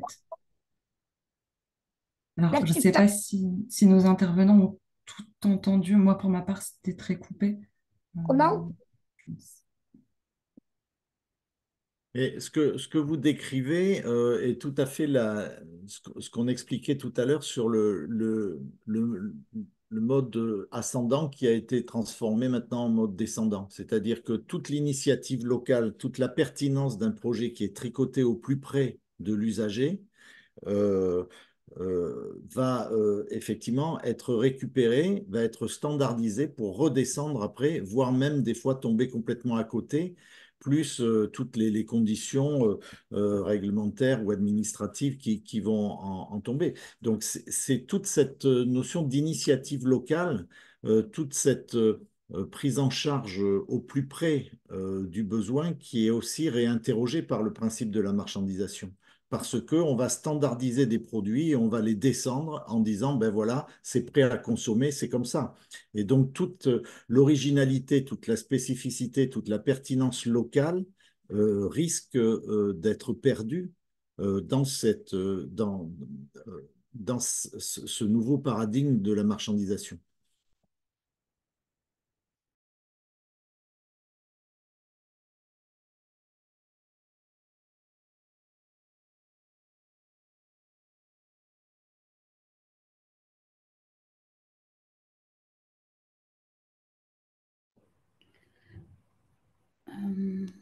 Super, merci.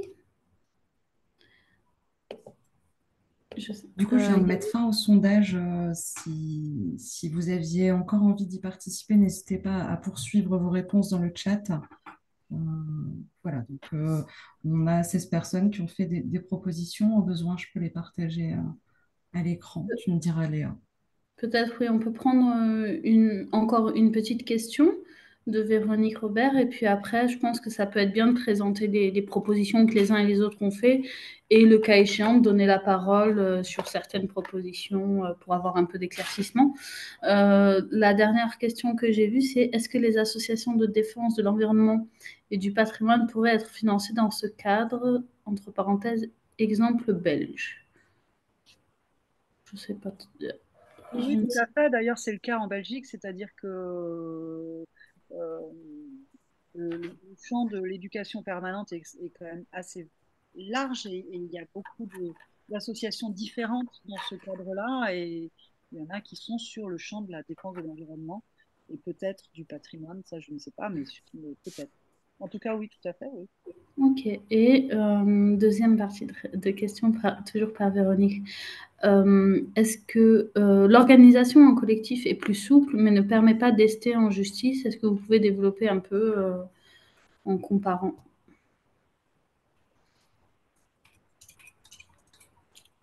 Je ne comprends pas très bien la question. Est-ce qu'elle peut développer Je n'ai pas très bien compris la question.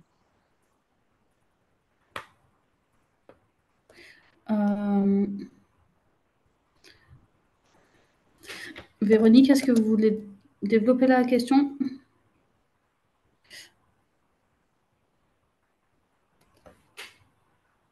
En tout cas, peut-être... Oui, je ne savais pas comment activer le son, excusez-moi. Non, la différence entre les deux, comparer un peu les deux, bon, même si je sais bien que c'est différent, qu'il n'y a pas les mêmes. Est-ce que la constitution de collectif n'est pas un peu une solution intermédiaire avant de se lancer dans l'association quand il y a beaucoup d'obstacles à vaincre? Un peu C'est-à-dire, de comparaison entre les deux statuts, quoi, que je vous demandais de développer un peu pour voir si... Voilà, parce que souvent, nous, on est obligé de se mettre en collectif avant de se décider à... En tant qu'association, on peut aussi être attaqué, pas en tant que collectif. C'est ça aussi. Nous, on a par exemple des procédures bâillons contre l'association Au Secours Agisson par la multinationale Pure Salmon, et on n'a pas fini. Ils ont fait reporter parce qu'ils savent très bien quand même que la première décision leur était défavorable. Ils nous accusent de diffamation alors qu'on ne fait que lister les faits, les chiffres, la réalité. Eux, ils sont en plein greenwashing. Donc, j'ai expliqué tout à l'heure dans le chat l'usine à saumon industrielle. Et donc, voilà, donc en collectif, on est intouchable. Par contre, dès qu'on se constitue en association, on est attaquable avec des procédures bâillons comme la Greenpeace avec Total, etc. Donc voilà, je pose la question, est-ce que c'est pas une piste aussi pour être un peu plus protégé, indépendant? On peut aussi, est-ce qu'on peut lancer des cagnottes en tant que collectif? Vous voyez ce que je veux dire? est-ce qu'on peut finalement avoir un statut parallèle, puisque ça devient de plus en plus compliqué en tant qu'association, si j'ai bien compris l'intervention de la dame tout à l'heure. Oui, alors effectivement, le collectif, on voit qu'il y a de plus en plus effectivement de collectifs. En même temps, je ne pense pas qu'un collectif soit pas attaquable. Je pense on peut attaquer aussi. Enfin, voilà. Et après, une association, elle ne permet pas toujours non plus d'aller en justice. On fait tout un travail. D'ailleurs, Jean-Baptiste en parle dans le chat. On pourra vous mettre en lien une fiche. Euh, qui explique un peu dans quel cadre une association peut aller en justice.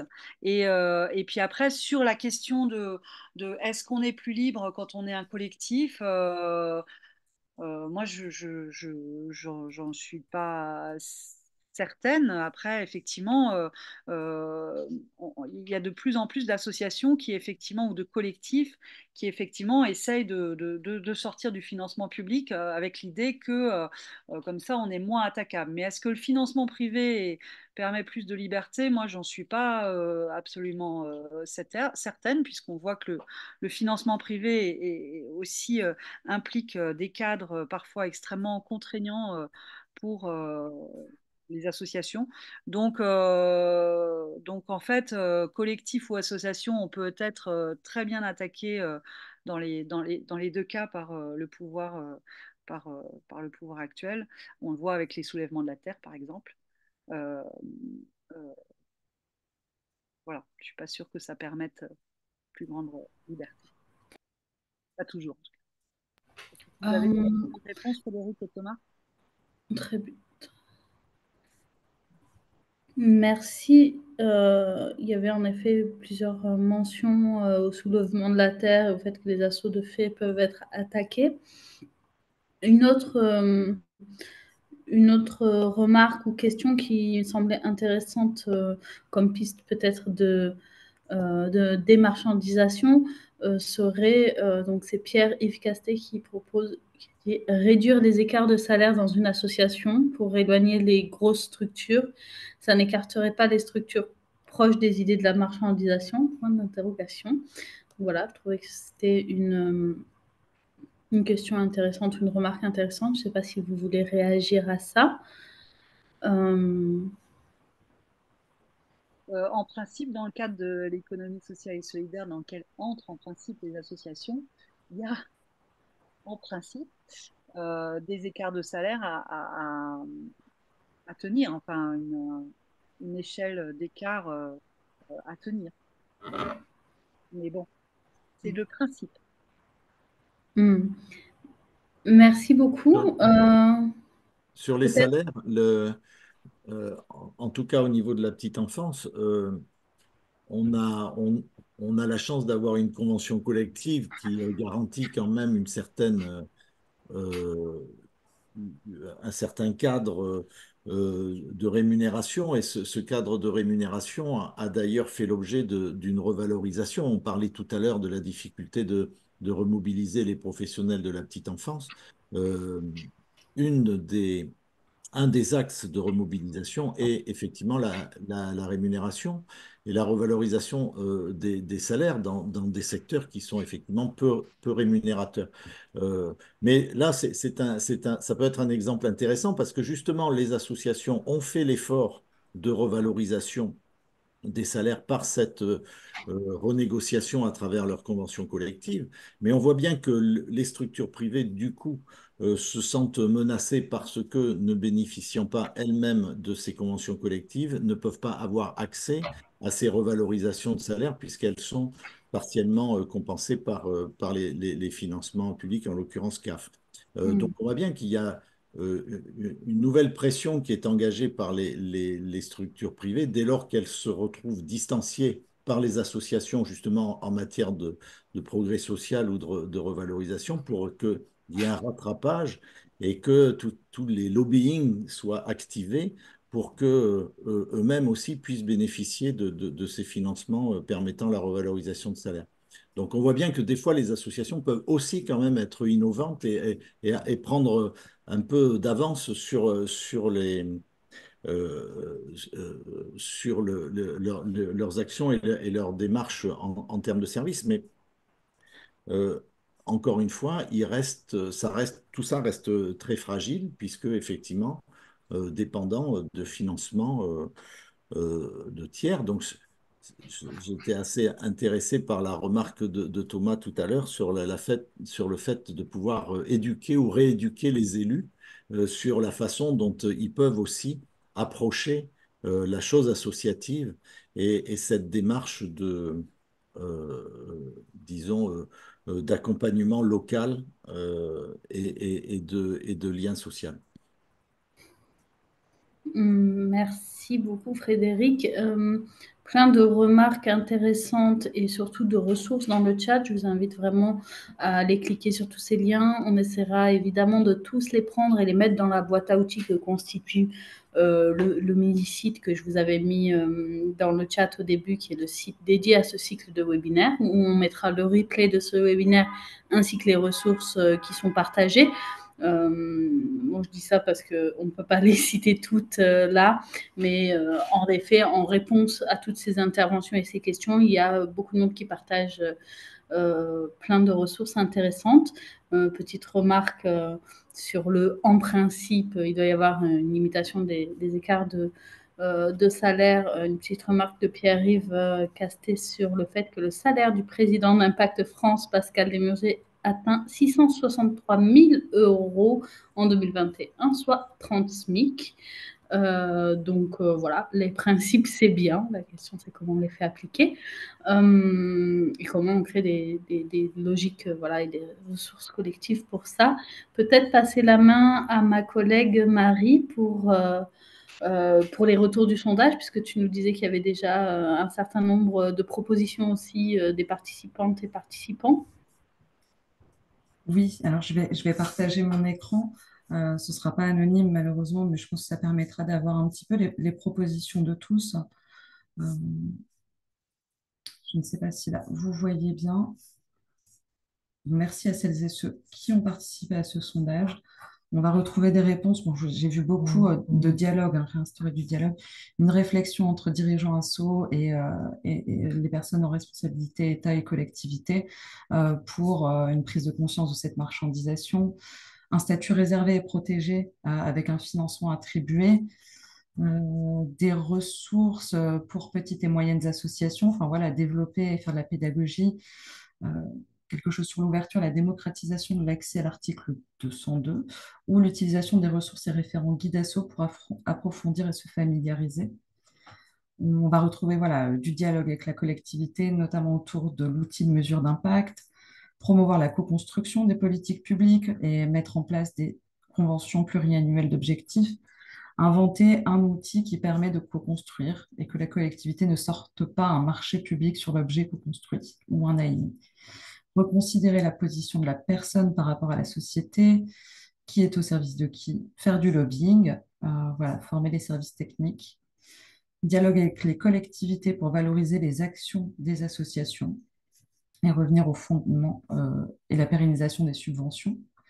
On retrouve l'idée de convention pluriannuelle d'objectifs, financer le fonctionnement et non pas uniquement les projets, monter en échelle pour faire connaître le monde associatif et surtout ses valeurs.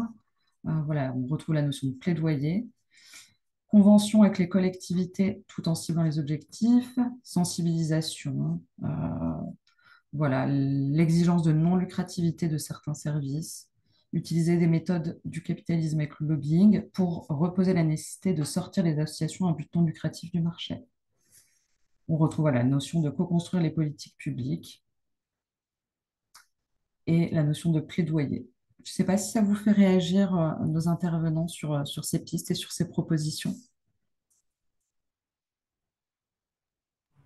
Oui, je trouve que la notion de co-construction, de dialogue avec les collectivités revient beaucoup, beaucoup dans toutes ces pistes. Je trouve ça intéressant, très intéressant.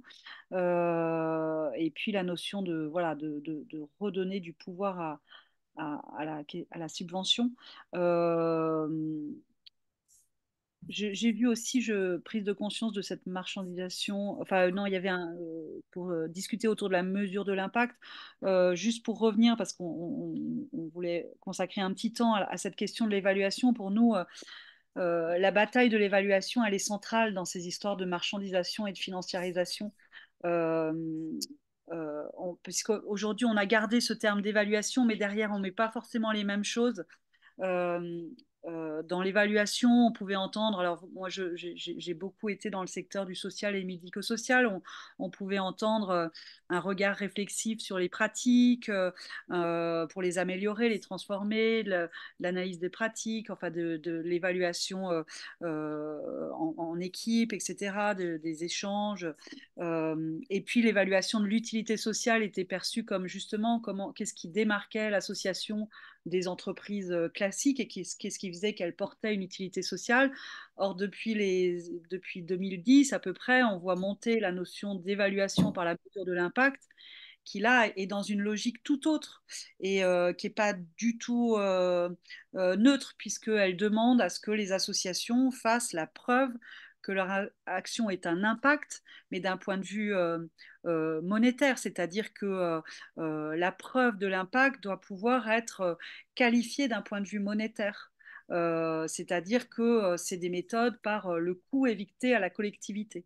Donc on est dans une logique complètement différente et pour nous, cette évaluation par la mesure de l'impact, aujourd'hui, elle est vraiment le cheval de Troie de la financiarisation des associations. Et je pense qu'on a là aussi un travail de, de prise de conscience et de réflexion autour de qu'est-ce qu'on veut évaluer, quelle est la valeur qu'on veut mettre en avant euh, et sortir d'une vision extrêmement finalement scientifique, enfin d'un langage de la preuve quasi scientifique qui du coup découpe nos actions associatives en petites particules élémentaires pour essayer de dégager une preuve de son effet, toute chose égale par ailleurs. On est là dans un discours extrêmement formateur des actions associatives et pour nous extrêmement dangereux d'un point de vue des libertés associatives aussi. Voilà ma réaction. Merci Marianne.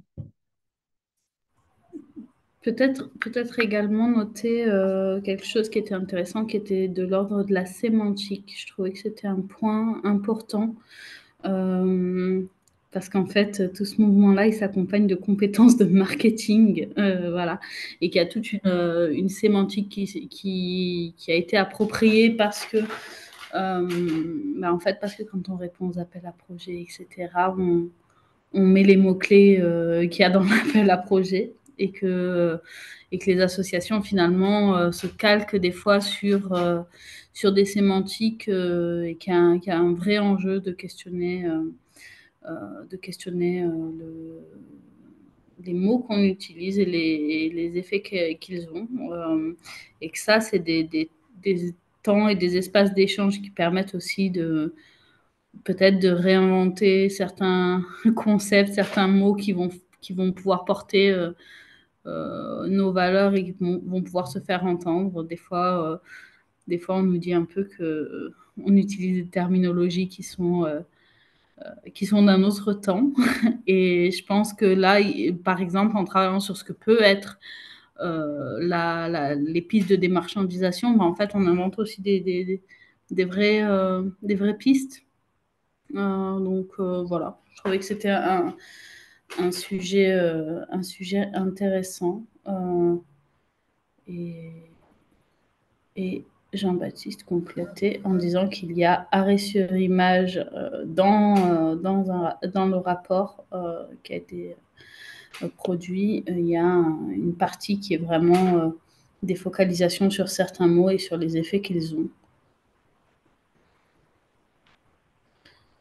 Et il y a une question de Floriane qui était comment était faite l'évaluation d'utilité sociale. Donc peut-être quelque chose une fois de plus qui se rapproche aussi de la question des mots.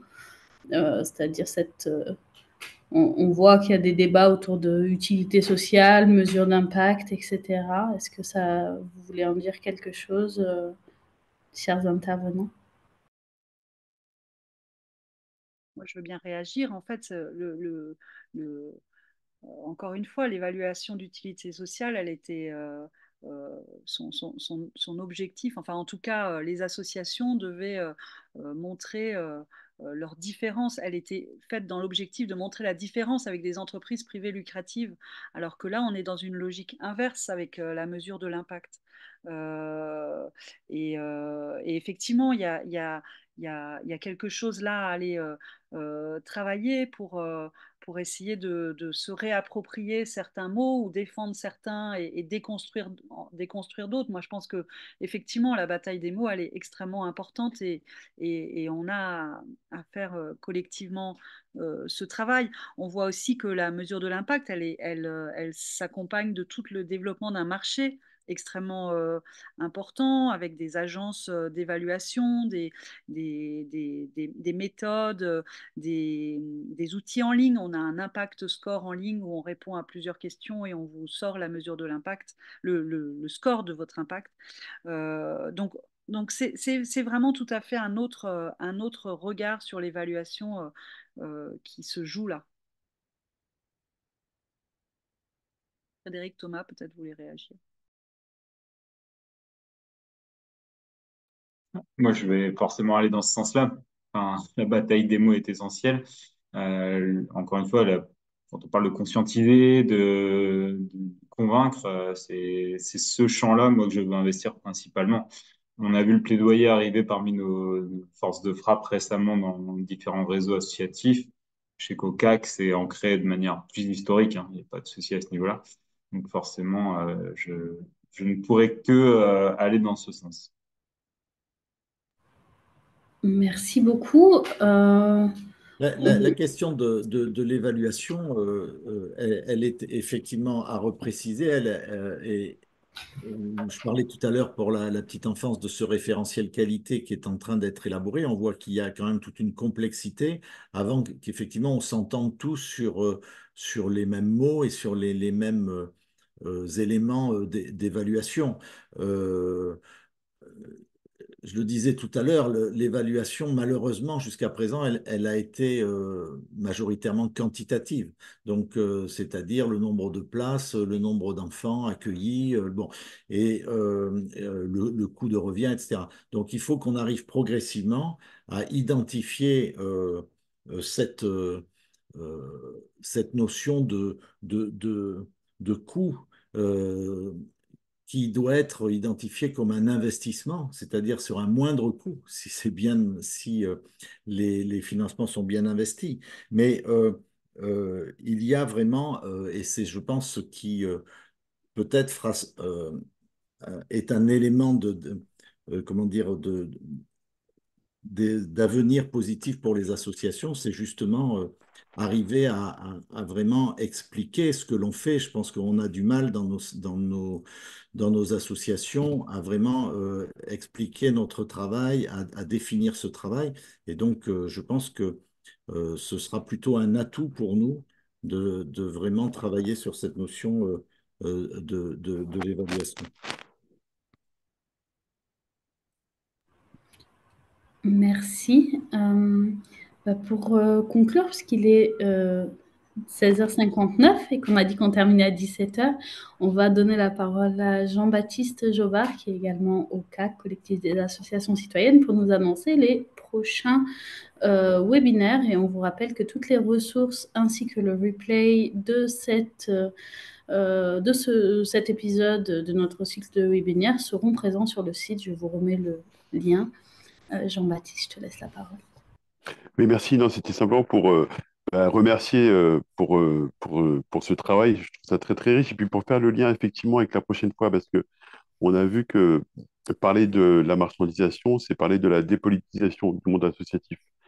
Et la fois d'avant, on a aussi parlé de la répression du monde associatif. Donc, c'est des choses évidemment assez lourdes devant lesquelles on peut se sentir peut-être un peu démuni. Mais ce qui est intéressant avec la prochaine séance sur la managérialisation et la lutte contre la managérialisation, c'est peut-être aussi la manière dont on a des leviers internes au sein de nos associations pour refaire politique en partant de nous, c'est-à-dire en partant de notre fonctionnement interne et en inventant une exigence démocratique interne et en la mettant en œuvre. Et ça, c'est vraiment peut-être important parce que la repolitisation, elle, elle doit partir forcément de nous avant tout.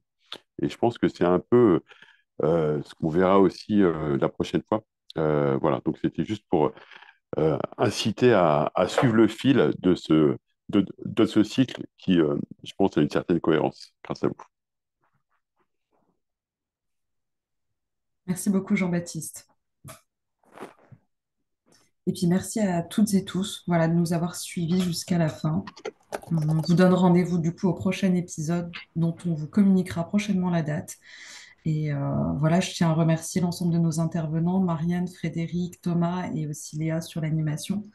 Merci à toutes et tous pour vos partages lors des sondages ou dans le chat. Voilà, je vous dis à très bientôt. Merci à toutes et tous. Merci. À bientôt. Merci à tout le monde. Au revoir. Bonne fin de journée à tous. Au revoir, bonne journée, bonne fin de journée.